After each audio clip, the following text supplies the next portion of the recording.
original do Bernoulli, tá bom? Porque, assim, nós já estudamos pelo material que o Bernoulli disponibilizou para a gente, e agora nós vamos estudar pelas questões que o Bernoulli trata os seus simulados.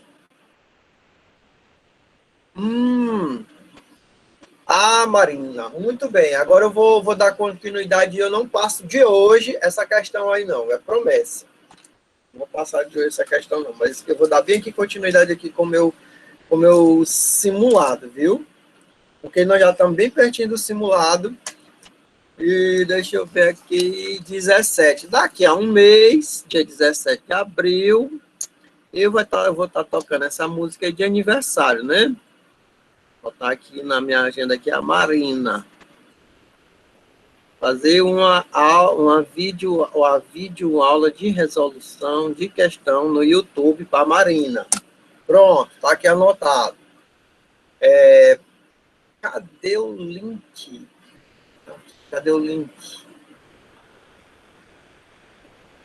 Está aqui o link. Eita!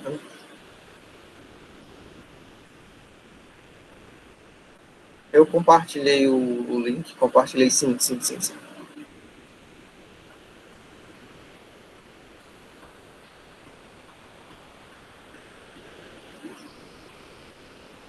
Tá compartilhado, tanto no Google Sala de Aula, vou até compartilhar aqui por link, que aí você pode abrir agora, nesse minuto. Quem é que pode? Qualquer pessoa pode, pronto. Bota bem aqui no chat. Pronto. Bem no chat, clica bem no chat que você vai ter acesso a esse arquivo aí. Mas está no Google Sala de Aula.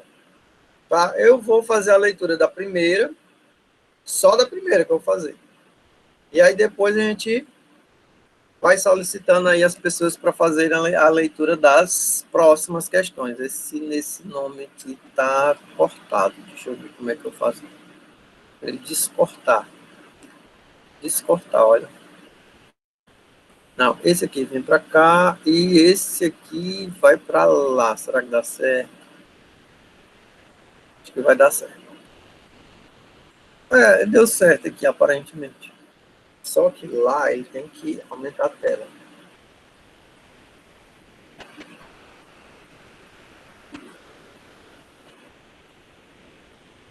Eu acho que aumentou a tela.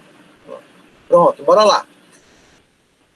Lá no simulado do Bernoulli, tu vai encontrar essa questão com uma questão de número 106. Viu? A questão de número 106.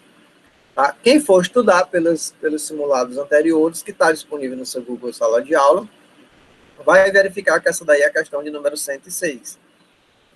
Oh, meu Deus do céu.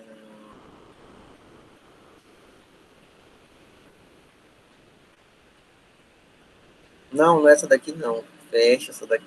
Fecha essa daqui. Ainda bem, eu pensava que eu tinha fechado, era tudo aqui.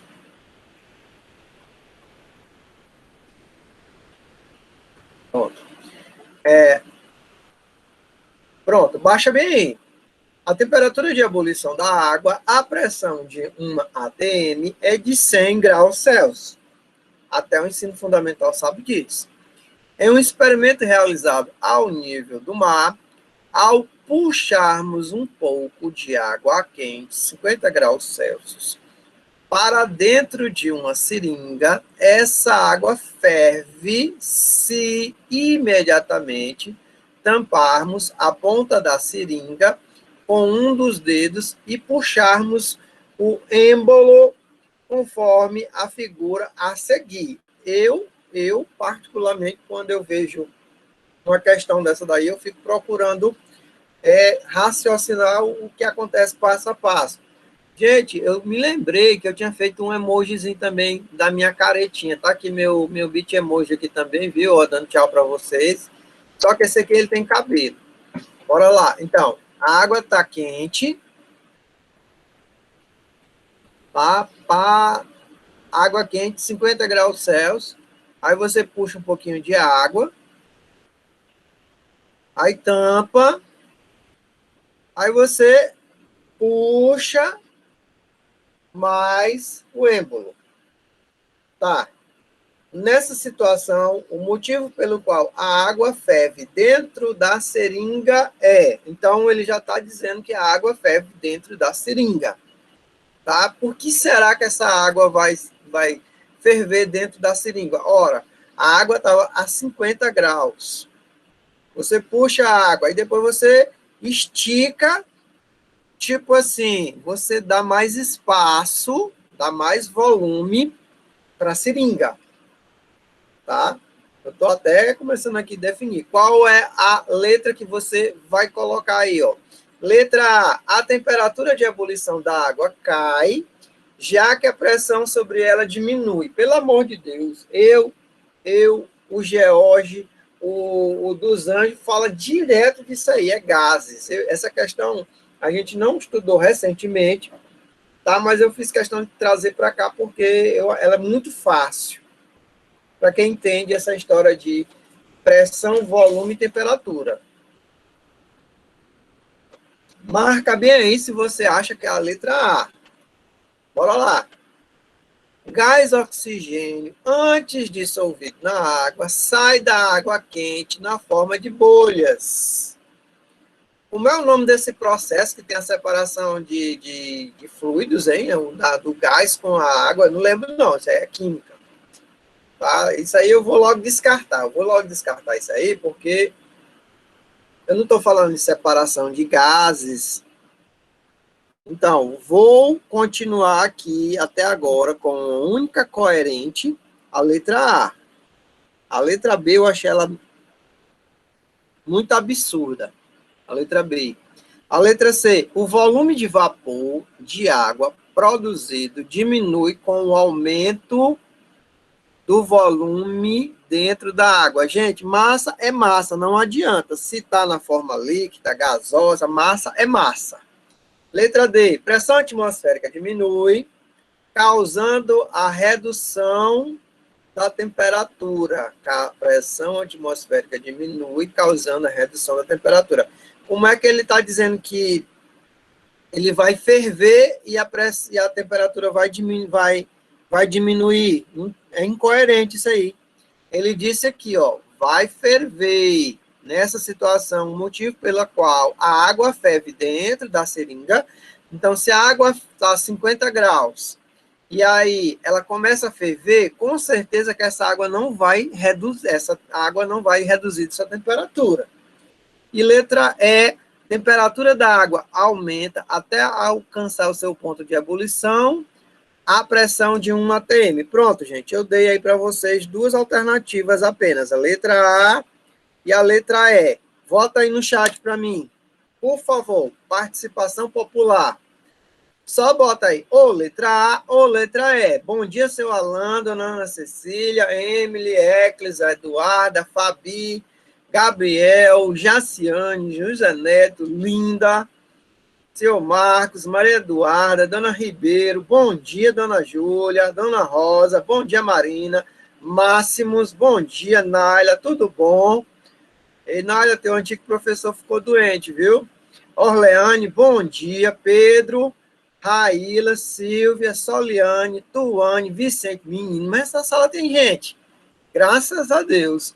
Então, a galera tá botando aí letra E, letra E, letra E, letra E. Bora lá, vamos fazer aqui a leitura só da letra A e da letra E. A temperatura de ebulição da água cai, já que a pressão sobre ela diminui.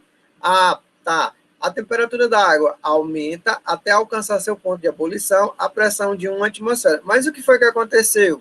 Aconteceu que puxamos o êmbolo. A temperatura da água aumenta até alcançar seu ponto de ebulição. Isso aí acontece. Muito bem. Mas por que essa temperatura de ebulição... Aliás, por que essa água vai ferver? Tá? Essa temperatura, ela vai aumentar realmente? Ou essa seringa estava pressionada, tá aqui, ó. Olha aqui a seringa e olha aqui a seringa. Ela é puxada. Então, como essa seringa é puxada, o volume aqui aumenta e pressão e volume são inversamente proporcionais. A pressão, ó, o volume aumenta, a pressão diminui. Tá, então, o que foi que aconteceu? O volume aumentou, a pressão diminuiu. Isso aí eu estou vendo. Tá? O volume, gente, aumentou. Então, se o volume aumentou e a pressão diminuiu, tá? À medida que eu diminuo a pressão atmosférica, eu tenho uma diminuição no ponto de ebulição. Olha aí. Tá aí, ó, a musiquinha. Tá? Depois eu vou botar a musiquinha aqui para a Marina. Eita, mas quer comemorar antes do dia? Então, a resposta correta, segundo aqui a nossa amiga Marina, é a letra A. Professor, a temperatura, o ponto de ebulição pode ser menor do que 100 graus? Pode. Nas altitudes, nas montanhas, a água não ferve a 100 graus, ela ferve a uma temperatura menor. Por que ela ferve numa temperatura menor? Com a diminuição da pressão atmosférica, a temperatura de ebulição cai. Sim, senhora, se diminuir a pressão, ó, se eu diminuir a pressão, é porque eu aumentei o volume. E pressão, volume e temperatura são três grandezas que são diretamente relacionadas. E se eu aumento a pressão, tá? Eu também aumento a temperatura. Mas, consequentemente, o volume, ó, diminui. Olha para a seringa. Se tu aperta o êmbolo da seringa, tu vai diminuir o espaço interno da seringa, tu vai aumentar a pressão, tu vai aumentar a temperatura. Dica do dia. Nas usinas termoelétricas, termonucleares, as pressões lá são altíssimas para poder ter muita força para movimentar as pás dos dínamos. Dica do dia, pressão altíssima. Nós temos, inclusive, por exemplo, dentro dessas usinas termonucleares, temperaturas de ebulição acima de 100 graus Celsius. Do mesmo jeito que eu estou na panela de pressão. Na panela de pressão, a água está fervendo, mas a temperatura lá, ó, é acima de 100 graus. Por isso que na hora de cozinhar um galo, é melhor você usar uma panela de pressão, porque a carne é dura. E alguém pode fazer essa leitura dessa questão 111 aqui para nós? Algum voluntário, alguma voluntária? É outra questão contextualizadíssima do Bernoulli. Quem seria o voluntário ou a voluntária para fazer a leitura dessa questão aí para nós?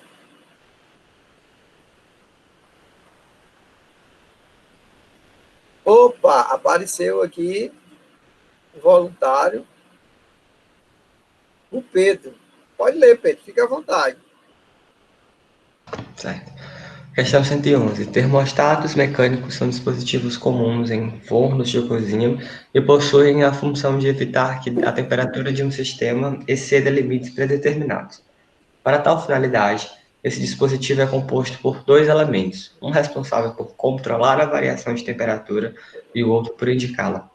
Usualmente, a indicação é feita por uma lâmina bimetálica em forma de espiral, em que uma das extremidades é ligada a um ponteiro e a outra é mantida fixa.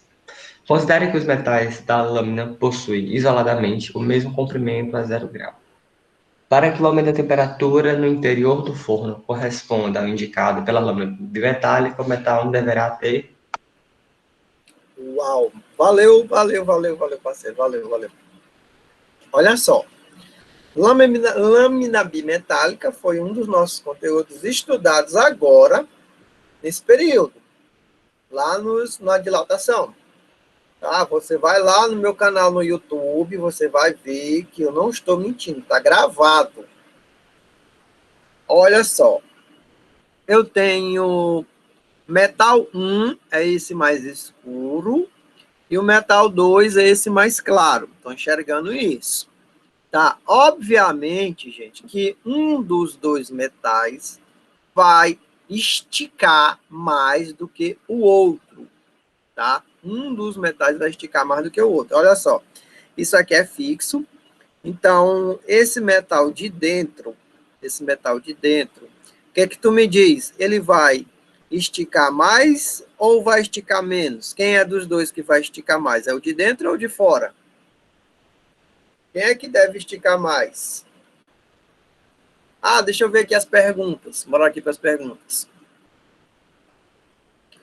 Na letra A diz assim, que para que o aumento da temperatura no interior do forno corresponda ao indicado pela lâmina bimetálica, tá bem aqui, ó.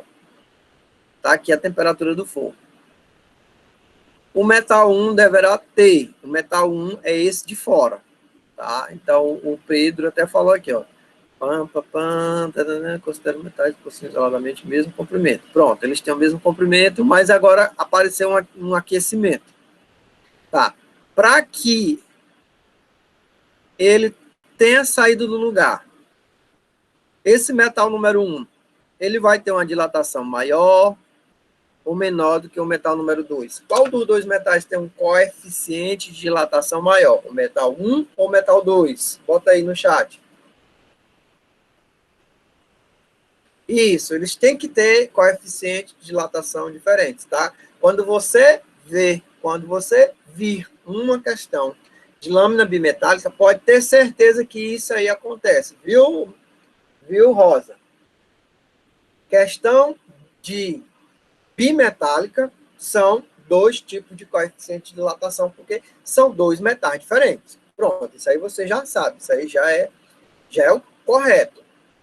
Aí eu vou querer saber o seguinte, o metal 1 tem menor coeficiente de dilatação do que o metal 2, maior coeficiente de dilatação que o metal 2, e aí, é menor ou maior? Primeiro você tem que responder para mim se é menor ou se é maior, desculpa.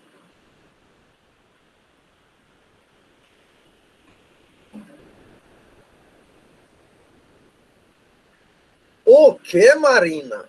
Quem tem maior coeficiente de dilatação vai dilatar mais. Aí, qual é a condição para dilatação? Condição para dilatação é aumento de temperatura. A variação de temperatura. Entendeu aí, Marina?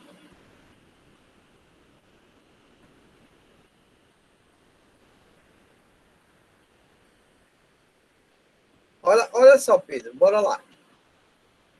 Para que o aumento de temperatura no interior do corpo corresponda ao indicado pela lâmina bimetálica, o metal 1 deverá ter, bora lá. O que foi que aconteceu aqui, ó? Esse metal de dentro, ó, isso aqui vai aumentar e diminuir. Essa lâmina aqui vai aumentar e vai diminuir. Só que ela não vai aumentar nem diminuir na mesma proporção. Um vai aumentar mais do que o outro. Tá? Então, aqui está dizendo que a temperatura aumentou. Tá? Quem é que tem um coeficiente de dilatação maior? É o metal 1 ou o metal 2? Tá? Então, para que isso aqui aconteça, eu preciso que eles tenham um coeficiente de dilatação maior. Aliás, diferentes. Tá? E qual é a diferença dos coeficientes de dilatação? Ó, mesmo coeficiente de dilatação, isso aqui eu já elimino logo. Maior, menor, maior, pronto. O metal 1 tem um coeficiente de dilatação menor ou maior?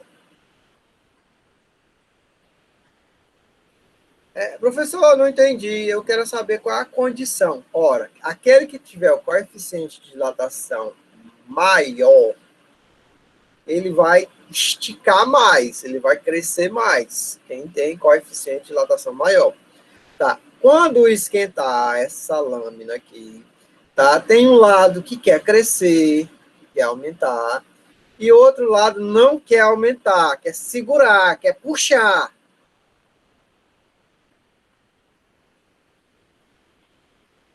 Coeficiente maior no sentido anti-horário. Opa, o metal 1 tem coeficiente maior. Bora lá. Votação aqui é para o maior ou menor, metal 1. Gente, quem dilata mais tem coeficiente de dilatação maior. Quem é dos dois que vai ter que crescer mais à medida que a temperatura aumenta mais? Tá? O metal 1, gente, ele quer crescer, ele quer aumentar. Mas o metal 2, ele não tem a mesma capacidade de aumentar, então ele vai puxar. Então, à medida que ele puxa o metal 2, olha aqui, ó, esse metal de dentro, esse metal de fora cresce, mas o metal 1, o metal 2 de dentro não deixa, então ele vai puxando, ó, ele vai puxando. Como ele tem esse formato de espiral, aí ele vai acabar puxando para o centro. Quando ele puxar para o centro, essa barrinha aqui vai se movimentando para cá, para a direita, ó. À medida que acontece a dilatação, tá? Essa barrinha aqui, ela vai se movimentando para a direita, porque esse metal 1 aqui quer aumentar, tá? Esse metal 1 quer aumentar, e o metal 2 não deixa. Então, eu já vou aqui, ó, eu vou eliminar menor, eliminar menor. E agora, de novo, só ficaram duas alternativas para vocês. Ficou apenas a letra B e a letra D. Votação aberta aí no chat. Letra B ou letra D? Votação aberta no chat. Ligações abertas. Vicente, bom dia, Vicente. Tuane, Soliane, Silvia, Saulo, meu parceiro, Raíla, Pedro Henrique, tenho que fazer a rima. Tuane, Orleane, peraí, a outra quem era? Soliane, Tuane, Orleane, tem que fazer a rima. Fabi, bota aí no chat. Letra B ou letra D? Letra B ou letra D? Olha o Alan aí. Letra B está dizendo que tem o metal 1 tem coeficiente de dilatação maior do que o metal 2, de forma que, com o aumento da temperatura, a lâmina dilate no sentido horário. Eita, faz hora que o Pedro botou aí, né? Então, se ela vai dilatar no sentido horário, ela vai acontecer isso aqui, ó. Ela vai aumentando nesse sentido aqui do relógio. Tá? Se for no sentido horário. Se for no sentido anti-horário, vai ser aqui, ó. No sentido contrário do relógio, aqui, ó. Tá para a esquerda, ó. Sentido horário é esse, que é o sentido dos ponteiros do relógio. E sentido anti-horário é esse aqui. E eu já dei explicação, Rosa. Olha, Rosa.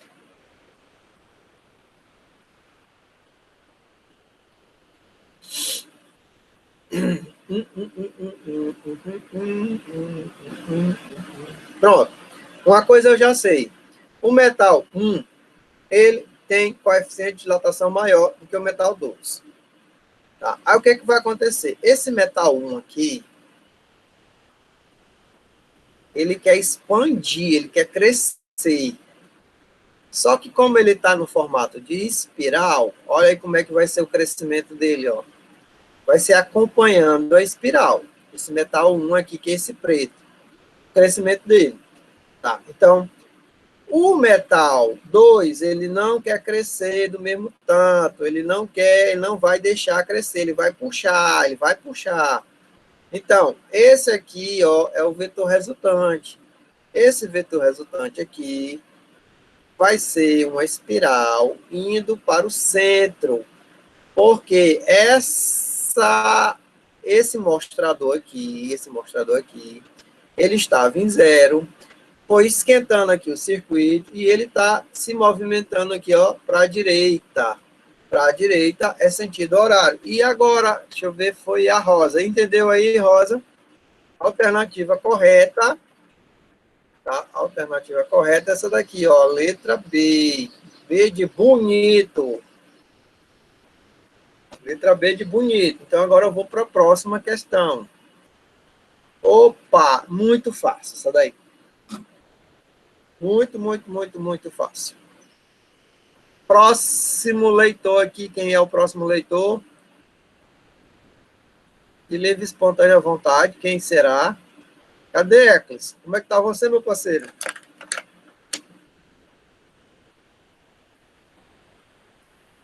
Bora lá, cadê? A Rosa. Rosa, tu pode ler, Rosa? Posso. Participação total aqui. Obrigado. O ovo em pó seco, inventado pelo químico William A. Mitchell, foi muito usado durante os períodos de racionamento civil na Segunda Guerra Mundial, principalmente no Reino Unido e pelos soldados estadunidenses. As grandes vantagens do uso de ovos secos em relação aos ovos crus se devem ao fato de o preço ser mais acessível. Seu Meu áudio cortou. bem menor, de fácil transporte e vida útil da seguinte maneira. Os produtos de ovos são submetidos a temperaturas muito baixas, menos 40 graus Celsius, e em seguida colocados em um fiolizador, no qual a pressão interna é reduzida e a água presente no ovo se transforma em vapor. Após toda a água ser retirada, restará um pó, que é formado por todas as demais substâncias que o ovo possui. Os processos de mudança de estado físico que ocorre com a água durante a fabricação do ovo em pó são. Muito bem. Gente, olha só. Eu não preciso, nesse momento, saber o que significa dizer aquela palavra liofinização, tá? Mas quem quiser pesquisar, pode pesquisar, que é um processo de sublimação, gente, liofinização. Mas preste atenção, é um ovo em pó, seco. Se ele é um ovo em pó seco, é retirada a água dele, tá? Mas o primeiro processo que é feito, é passar o ovo para uma temperatura de menos 40 graus. O que tu acha que um ovo vai fazer? O que acontece com um ovo nessa temperatura de menos 40 graus? Congela. Viu? Ele congela, Isso, ele congela, ele fica exatamente. O ovo a menos 40 graus, ele vai congelar. Ou seja, ele vai solidificar-se. Menos 40 graus é uma temperatura muito baixa. Pronto, então se ele vai congelar, ele vai solidificar-se, só ficam duas alternativas para nós. Só fica a letra D e letra E. Tá, bora lá. E aí? Vai ser letra D ou letra E? Tá? Se ele se solidificar, ele vai solidificar. E aí depois o resultado final dele é pó. Depois ele vai sublimar ou ele vai evaporar? Depois dele solidificar. E o que é sublimação, hein, gente? O que é sublimação? Pelo amor de Deus. O que é a solidificação?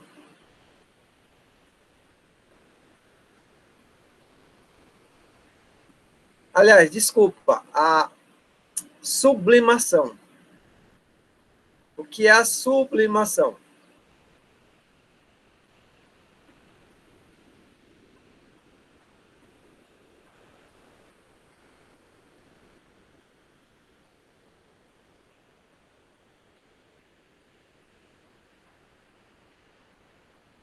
Estou vendo ninguém aqui botando.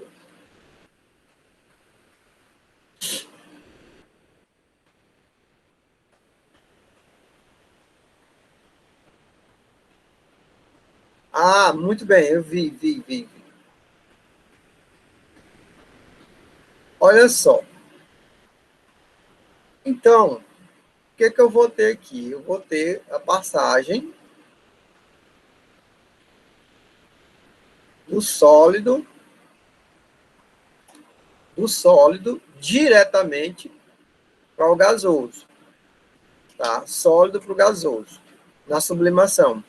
A evaporação é quando eu estou do líquido para o gasoso. Então, ó, errado, porque se ele está sólido e ele vai passar para o outro estado, só pode ser sublimação. Tá? Então, só pode ser sublimação, que é a passagem do estado sólido para o gasoso. Não passa pelo líquido, justamente, dona Rosa. Então, a alternativa correta aqui é a letra D. Esse simulado bom, esse aqui, viu? Pense no simulado bom. Agora eu vou precisar de uma pessoa para ler e eu vou já resolvendo essa questão aí. Eu já vou fazendo a leitura, fazendo.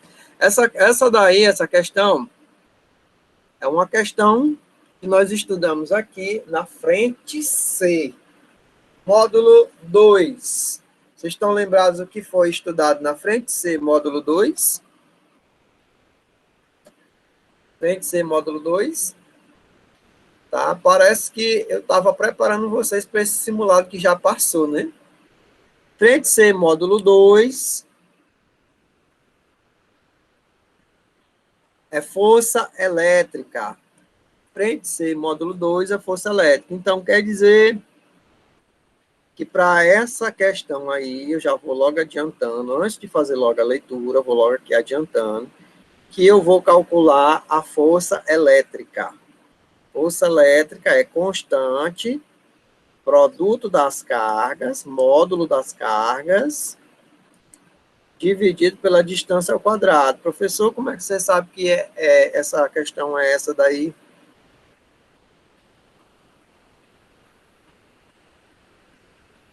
Ó, a ligação covalente é um tipo de ligação química, olha aqui, a questão muito contextualizada, química, física, que acontece quando dois átomos compartilham um ou mais elétrons.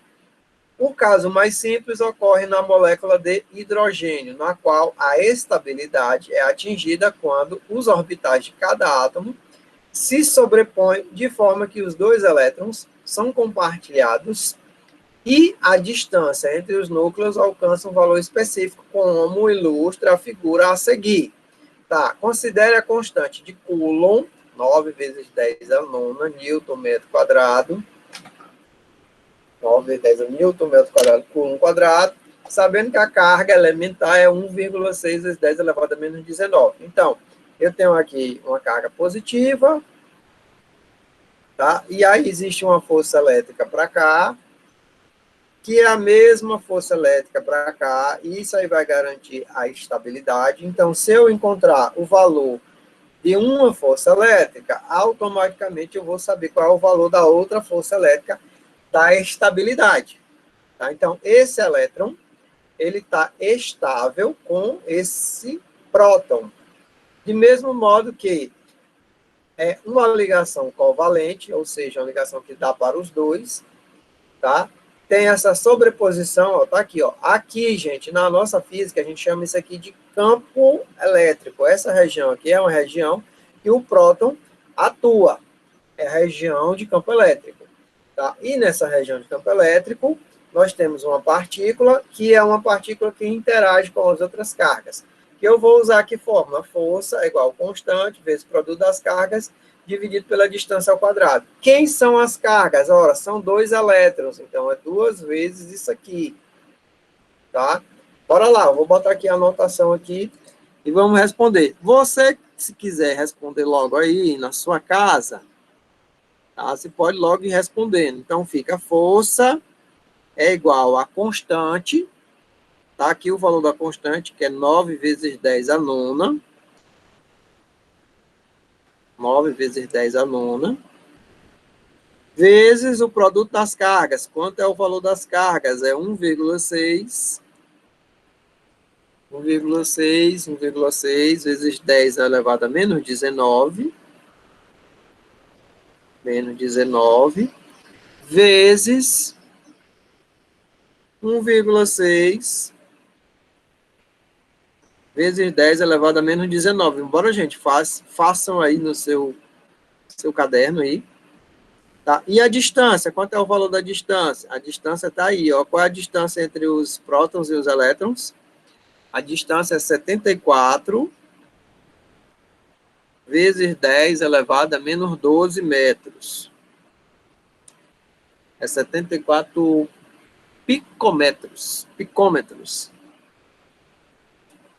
Pronto, gente. A partir de agora é matemática.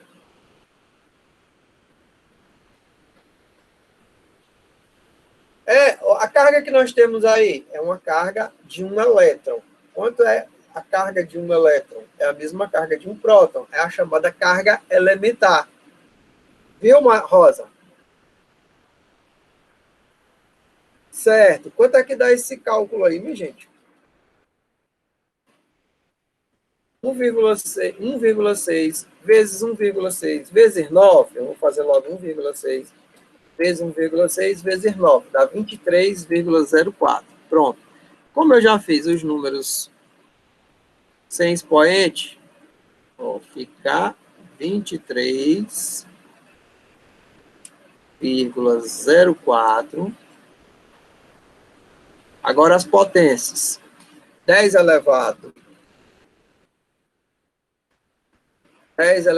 a 9, vezes 10 elevado a menos 19, vezes 10 elevado a menos 19. Então, 10 elevado a 9, menos 19, menos 19.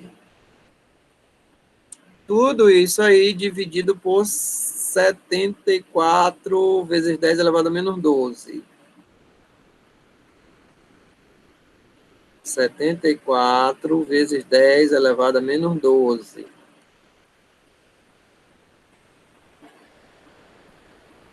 Bora, quanto é que está dando essa resposta aí?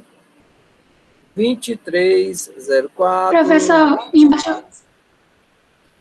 Ah, realmente. Professor, embaixo não ficaria o quadrado, não? Olha aí, menino, professor, estava demorando de ficar distraído, agora acabou. Ficaria não, fica. Vezes, obrigado, Rosa. Olha aí, menino. Eu já ia perder uma questão do Enem, olha. Pronto, 23,04 vezes 10 elevado a 9, menos 19, menos 19. Pronto, agora é matemática, gente. Agora é matemática, é só saber fazer multiplicação, divisão e operações com potência. Multiplicação, divisão e operações com potência. Vou até botar logo lá na outra página o quanto é que fica bem aqui. Cadê, professor? Eu estou escrevendo. Então, fica a força igual a 23,04 vezes 10 elevado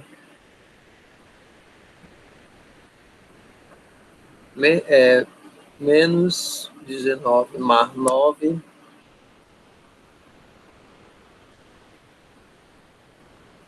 dá menos 9, menos 9, menos 9, menos 19. Bora lá. É só fazer cálculo agora, é só fazer o cálculo.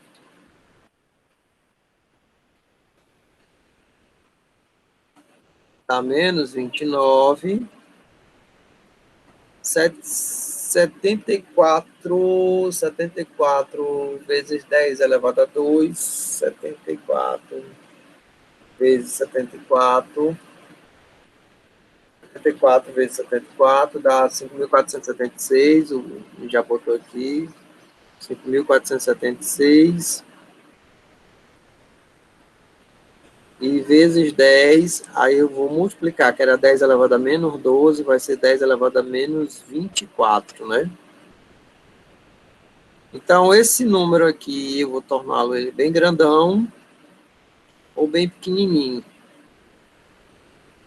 Eu vou deixar o número bem pequenininho. Força é igual a 23,04 dividido por 5, eu posso arredondar para 5,5.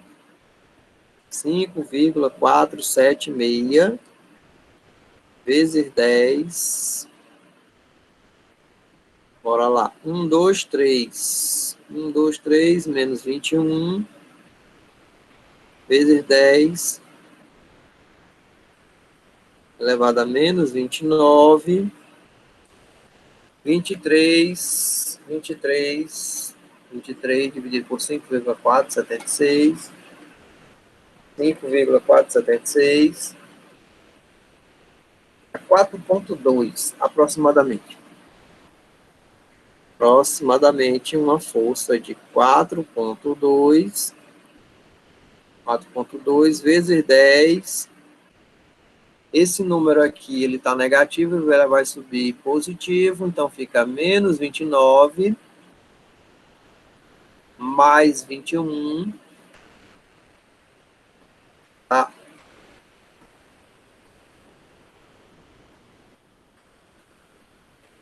Pela 2 vezes 10, 50.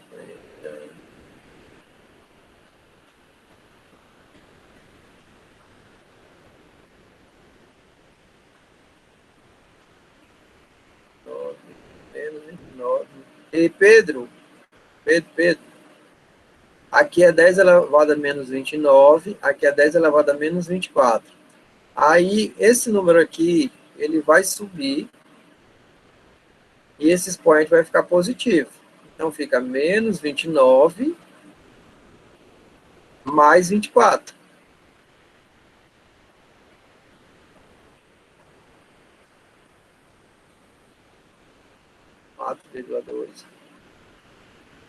Viu, Pedro? Menos 29 mais 24 dá menos 5.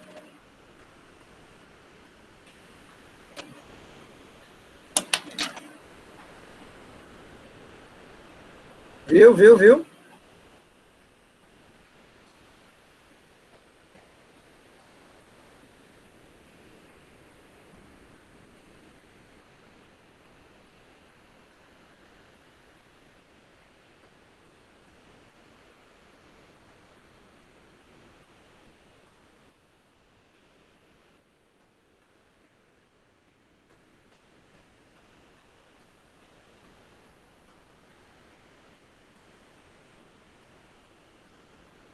É, exatamente, divisão de potência. Observa a base, subtrai os expoentes. 23,04, tanto, 4,2 vezes 10 elevado a menos...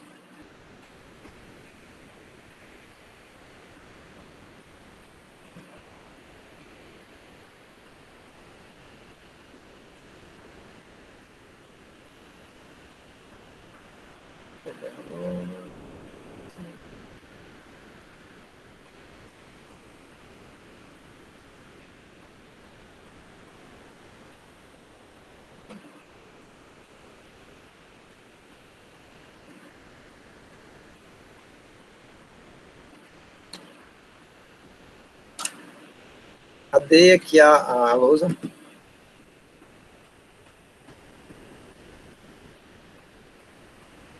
Menos 5 newtons.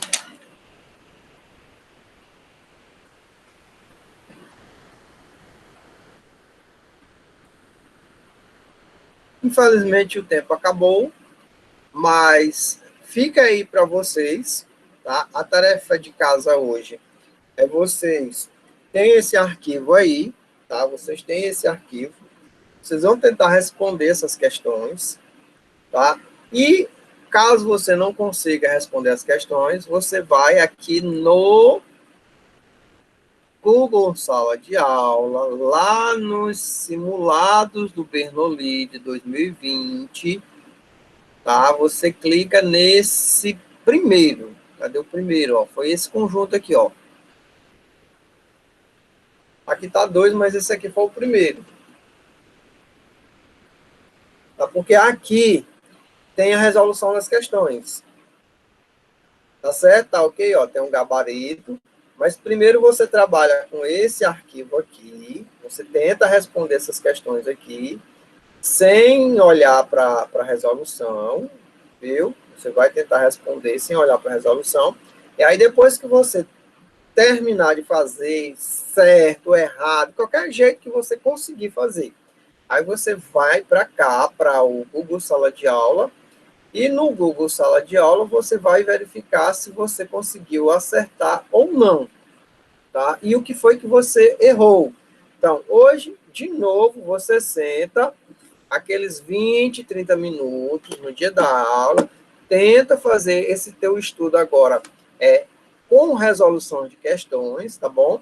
E aí, se sobrar um tempinho para você, tá? Eu tenho um videozinho que eu coloquei para vocês sobre estudo e memorização. Eu coloquei 2 vídeos, que é sobre o que eu estou fazendo aqui agora. Sabe o que é que eu estou fazendo aqui agora? É revisão espaçada, tá? Eu estou achando uma maneira de pegar aquele assunto que vocês viram lá no começo, lá em janeiro, fevereiro, aí revisando agora aqui no formato de questões, para que esse conteúdo ele sempre fique vívido na tua memória. Mas aqui tem um videozinho de 20 minutos que vai falar sobre essa revisão espaçada, e tem um outro vídeo que é bem pequenininho também, ó, repetição espaçada, tá?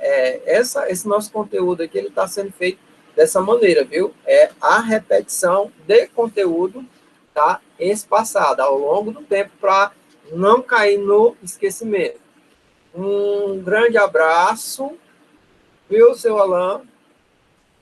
Seu Alan, vou anotar aqui, o Alan e a Marina. Um grande abraço para todo mundo. Tudo de bom para todos. Felicidade. Tchau.